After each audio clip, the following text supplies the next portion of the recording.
हाय दोस्तों, मैं आपका शहाबुद्दीन अशरफ और आप देखना शुरू कर चुके हैं मेरा यूट्यूब चैनल KTH मऊ। तो दोस्तों, आज फिर भ्रष्टाचार पे एक खबर है और ये खबर है उत्तर प्रदेश की राजधानी लखनऊ से, लखनऊ की सदर तहसील से। अब सदर तहसील क्यों कहा जाता है या तहसील सदर क्यों कहा जाता है? अक्सर जो जिले पर तहसील होती है उसको सदर ही कहा जाता है। वहाँ पे हर शनिवार की तरह इस शनिवार भी तहसील समाधान दिवस, जिसको समाधान दिवस कहा जाता है, लगा हुआ था। ये तमाम सरकार की जो योजना है समाधान दिवस, इसका मेन कारण ये है कि पब्लिक को, जनता को कुछ सहूलत मिल सके ताकि वो समाधान दिवस के माध्यम से एक जगह कई मसलों का निस्तारण करवा सके। चूँकि तमाम विभाग हैं, तमाम अधिकारी हैं और तमाम अधिकारी, तमाम विभाग, तमाम कार्यालय जनता से ही जुड़े हुए हैं। जनता अपनी समस्याओं को लेकर कभी इस कार्यालय, कभी उस कार्यालय, कभी आज आओ तो कभी कल आओ, कभी परसों आओ करती रहती है। यहाँ पे अगर आप समाधान दिवस में जाते हैं तो वहाँ कोशिश रहती है, तमाम छोटे बड़े अधिकारी को वहाँ बुलाया जाता है, उनकी हाजिरी होती है और कोशिश रहती है कि मसले यहाँ ज़्यादा से ज़्यादा मसले यहाँ निस्तारण कर दिए जाएँ, हल कर दिए जाएँ। ऐसे ही शनिवार को समाधान दिवस लगा हुआ था सदर में, लखनऊ। वहाँ पे एक फरियादी आता है और उस वक्त जो सदारत कर रहे थे वो थी कमिश्नर साहिबा थी, जिनका नाम था रोशन जैकब, डॉक्टर रोशन जैकब। उनके पास एक फरियादी पहुंचता है और बताता है कि SDM के पेशकार, जिनका नाम निर्भय सिंह है, उन्होंने धारा 34 उत्तर प्रदेश राजस्व संहिता 2006 की में वरासत की एक अपील में स्टे करवाने और मेरे पक्ष में फैसला करवाने के लिए मुझसे 50,000 की मांग रखी। मैंने किसी तरह इंतजाम करके 50,000 रुपये दे दिए। उसके बाद ये अधिकारी पेशकार जो है, कर्मचारी, ये आजकल परसों नरसों करता रहा। फिर मैं उसी तरह दौड़ने लगा, तारीख पे तारीख पड़ती रही, बहरहाल कोई निस्तारण नहीं हुआ।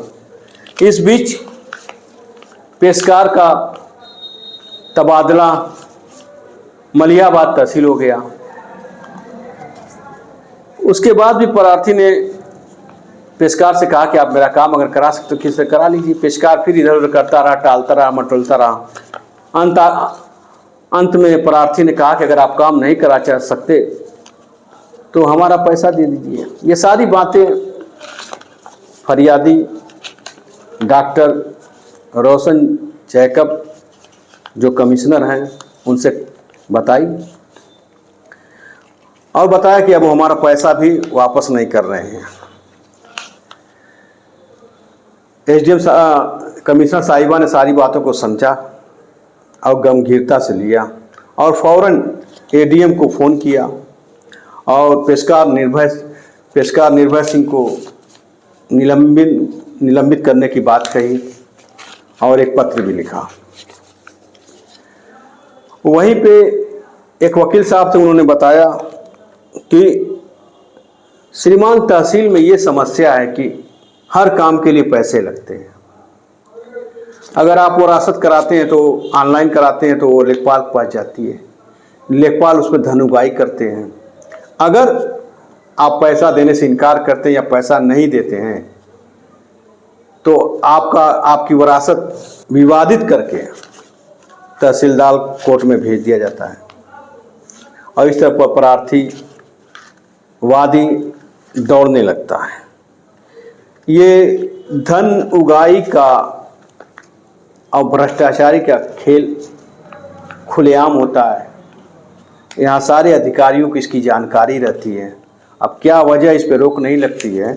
आप तब तक हमारे प्रधानमंत्री की सुनिए, देखिए हमारे प्रधानमंत्री जी क्या कहते हैं। आज देश में करप्शन के खिलाफ कार्रवाई करने के लिए राजनीति की इच्छा शक्ति में कोई कमी नहीं है।